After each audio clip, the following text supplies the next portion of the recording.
I'm Ajaypal sir from Vivekanand Senior Secondary School, Bani. Now start the next concept of class 6th subject to science. दर्पण तथा परावर्तन। हम सभी घर पर दर्पणों का उपयोग करते हैं। आप दर्पण में अपने चेहरे को देखते हैं, जो आप देखते हैं वह दर्पण में आपके चेहरे का परावर्तन है। ओके, तो दर्पण के अंदर क्या होता है? परावर्तन। दर्पण से लाइट टकराकर आपके चेहरे पर पड़ती है और आपका चेहरा उस दर्पण के अंदर दिखता है। हम दर्पण के सामने रखी वस्तुओं का परावर्तन भी दर्पण में देखते हैं। परावर्तन का मतलब ही क्या होता है आपको बताऊं? जब लाइट किसी सतह पर आकर मुड़ जाती है, जब लाइट आती है और लाइट आकर, जैसे सन की लाइट आ रही है और किसी सतह पर आकर टकराकर और वापस चली जाए, उसको परावर्तन बोलते हैं। जैसे आपने कभी किया होगा, घर के अंदर आपने शीशा लिया होगा, मिरर दर्पण लिया होगा, दर्पण सन के आगे करके, और उसकी जो एक परछाई है सन की, उसकी जो रोशनी है वो दूसरे लोगों के ऊपर आंखों के अंदर या मारी होगी। वैसे मारनी नहीं चाहिए आंखों के अंदर वो कभी, क्योंकि बहुत ज़्यादा डेंजरस होती है। तो इसलिए वो आप कई बार आप वॉच से भी करते हो, लाइट सन के आगे वॉच रख कर वॉच की जो शेडो होती है वो मारते हो, दैट इज द परावर्तन, उसको परावर्तन बोलते हैं। हम दर्पण के सामने रखी वस्तुओं का परावर्तन भी दर्पण में देखते हैं। कभी कभी हम झील अथवा तालाब के पानी में पेड़ों, इमारतों तथा अन्य वस्तुओं का परावर्तन देखते हैं। क्रियाकलाप 7। ओके, यह क्रियाकलाप रात्रि के समय अथवा एक अंधेरे कमरे में किया जाना चाहिए। आपने किसी मित्र से कही है कि वह एक हाथ में दर्पण लेकर कमरे के कोने में खड़ा हो जाए, एक हाथ में टॉर्च लेकर आप कमरे के दूसरे कोने में खड़े हो जाएं। टॉर्च के कांच को अपनी उंगलियों से ढक लीजिए तथा टॉर्च को जलाएं। किरण पुंज प्राप्त करने के लिए अपनी उंगलियों के बीच कुछ जगह छोड़ें। प्रकाश पुंज आपके मित्र के द्वारा पकड़े हुए दर्पण पर डालिए। डायग्राम में दिख रहा होगा, टॉर्च लेनी है और टॉर्च से सीधी रोशनी उस दर्पण पर डालनी है। क्या आप दूसरी तरफ प्रकाश का धब्बा देखते हैं? चित्र 11.8। अब टॉर्च की दिशा इस प्रकार समायोजित कीजिए कि प्रकाश का धब्बा कमरे में खड़े किसी दूसरे मित्र के ऊपर पड़े। यह क्रियाकलाप सुझाता है कि दर्पण अपने ऊपर पड़ने वाले प्रकाश की दिशा को बदल देता है। यह वर्णन किया गया क्रियाकलाप यह दर्शाता है कि प्रकाश सरल रेखा के अनुदिश गमन करता हुआ दर्पण से परावर्तित हो जाता है। क्रियाकलाप 8।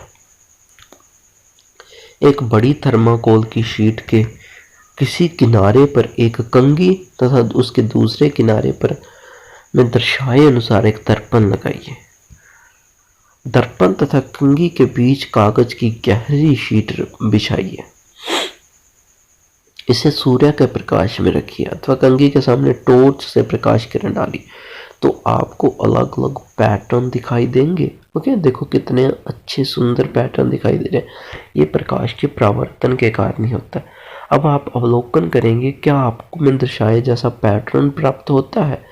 इस प्रक्रिया में हमें यह ज्ञात होता है कि प्रकाश किस प्रकार गमन करता है तथा यह किस प्रकार दर्पण से परावर्तित होता है।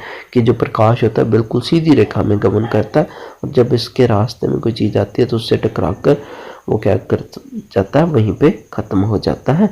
जहाँ क्या करता है, अगर कोई दूसरी दर्पण उसके सामने आता है तो उससे टकराकर अपनी दिशा भी चेंज कर लेता है। ओके, तो ये हमारा चैप्टर था जो हमने आज डिस्कशन किया। हम इसके प्रमुख शब्द डिस्कशन करते हैं। फर्स्ट है दीप्त। दीप्त वो वस्तु होते हैं जो अपने खुद का प्रकाश उत्पन्न करते हैं, उनको दीप्त वस्तुएं बोलते हैं। दर्पण। दर्पण ऐसा कांच का टुकड़ा है जिसकी एक साइड क्या होती है, पॉलिश होती है, और दूसरी साइड पेंटेड होती है। ओके, तो ये प्रकाश के परावर्तन के लिए बहुत ज़्यादा जरूरी होता है। अपारदर्शी वह वस्तु जिसके आर पर नहीं देखा जा सके, जिसके आर पर लाइट पास नहीं होती, उसको अपारदर्शी कहते हैं। सूची छिद्र कैमरा एक ऐसा कैमरा ऐसा सरल कैमरा जिसके माध्यम से आप क्या कर सकते हो, इमेज देख सकते हो, किसी की भी फोटो देख सकते हो। परावर्तन लाइट का किसी सतह पर टकराकर अपने रास्ते से मुड़ जाना या विचलित हो जाना परावर्तन कहलाता है। छाया लाइट के रास्ते में जब भी कोई अपारदर्शी वस्तु आती है तो उसका एक प्रतिबिंब उस सरफेस के ऊपर बन जाता है जिसके वो सामने खड़ी होती है, उसको छाया बोलते हैं, पारभासी। ऐसी वस्तु जिसके आर पार देख तो सके बट पूरी स्पष्टता से ना दिखाई दे, पारभासी वस्तुएं कहलाती हैं, पारदर्शी। ऐसी वस्तुएं जिसके आर पार आसानी से देखा जा सके। अपारदर्शी वस्तु प्रकाश को अपने में से होकर नहीं जाने देती, ये आपको पता है।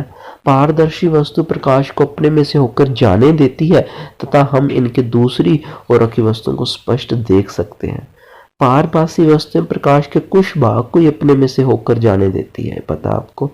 जब प्रकाश के पथ में कोई अपारदर्शी वस्तु आती है तो छाया बनती है, अभी बताया है ओके कि छाया उसी चीज की अच्छी बनती है जो अपारदर्शी वस्तु होती है। साधारण सामग्री से सूची छिद्र कैमरा बनाया जा सकता है तथा इसका उपयोग सूर्य तथा अति दीप्त वस्तुओं को प्रतिबिंब में देखने में किया जा सकता है। दर्पण परावर्तन में हमें स्पष्ट प्रतिबिंब प्राप्त होते हैं, ओके, हाँ जी, परावर्तन से ही हमें प्रतिबिंब मिलते हैं। प्रतिबिंब छायाओं से अत्यधिक भिन्न होते हैं, प्रकाश रेखा में गम करता है। तो यह सब कुछ हमने इस चैप्टर में डिस्कशन किया। नेक्स्ट हम कल इस चैप्टर के क्वेश्चन आंसर डिस्कशन करेंगे। तो आपने आज इतना ही इस चैप्टर को अच्छे से पढ़ना है, इसके अंदर कोई जो दिक्कत है उसको अच्छे से क्लियरफाई करो, ओके, और क्वेश्चन की फॉर्मेशन किया करो, अच्छी एक एक एक्टिविटी को अच्छे से परफॉर्म किया करो, घर पे भी देखा करो, ओके। तो आज का आपका यही वर्क है। तो take care, stay home, stay safe, bye.